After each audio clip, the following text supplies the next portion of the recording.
Pope Francis has joined the chorus of people calling on Missouri Governor Mike Parson to grant clemency to a death row inmate who is set to be executed for killing 3 people during a 1994 convenience store robbery.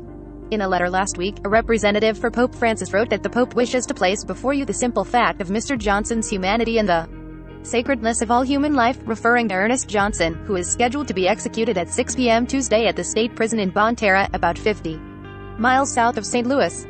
Parson, a Republican, has been considering whether to reduce the 61-year-old Johnson's sentence to life in prison without the possibility of parole.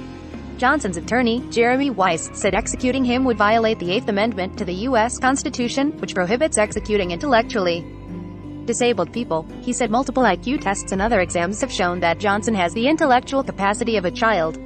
He also was born with fetal alcohol syndrome, and in 2008, he lost about 20% of his brain tissue to the removal of a benign tumor.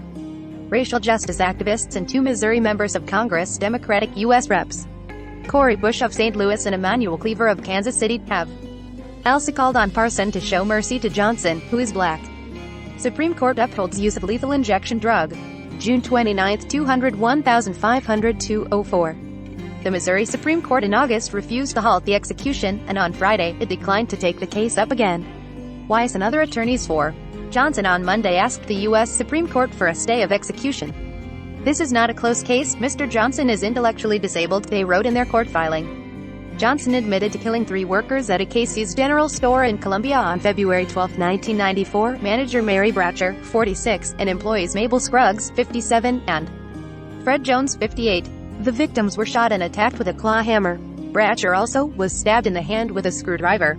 At Johnson's girlfriend's house, officers found a bag containing $443, coin wrappers, partially burned checks, and tennis shoes matching bloody shoe prints found inside the store. Johnson previously asked that his execution be carried out by firing squad, but Missouri doesn't allow that method of execution.